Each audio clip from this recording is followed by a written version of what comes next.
We can now bring in France 24's Solange Mougin from our business team for more on this story and what exactly it means in terms of energy.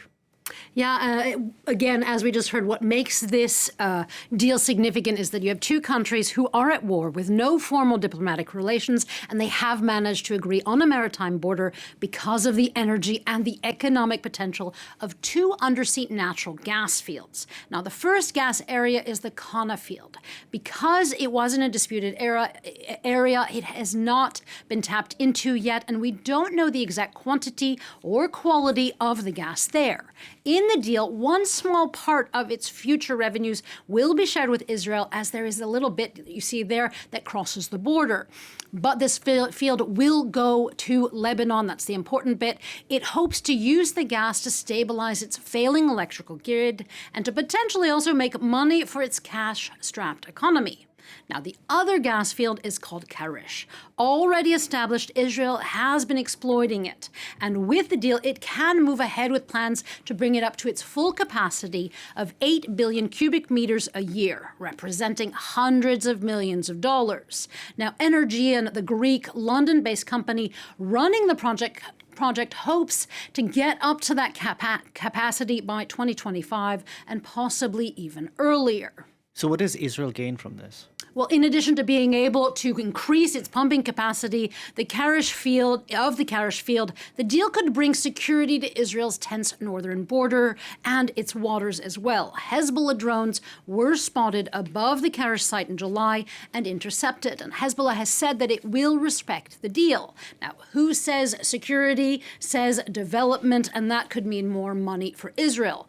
Already it is shifting from being an energy importer to being an energy exporter. Last year, Israel exported 40% of its gas, amounting to $250 million in royalties. And on top of that, there's also the gas that's being used domestically. And this year, Israel is aiming for 22 cubic meters, which is up 22% if we look at the first 6 months of this year. Solange, why do we have this sudden interest in offshore gas in the Eastern Mediterranean? Well, it's not just the crisis in Russia. Interest has actually been growing for over a decade. Lebanon, for example, has wanted to drill offshore since at least 2014. Now, Beirut still has the heavy exploratory lifting to do at the Kana field, but this will be done by a consortium that was set up in 2018 between France's Totalenergies, the Italian Eni, and Russia's Novatek.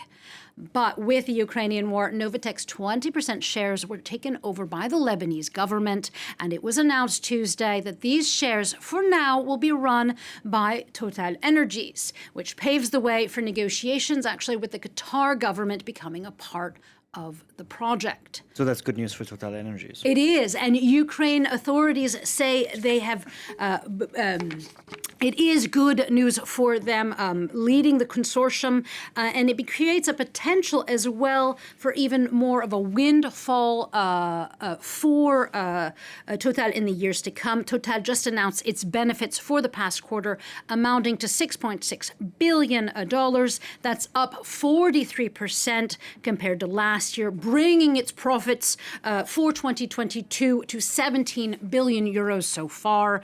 But coming back to the Kana field, Total and the consortium still need to tap into that gas.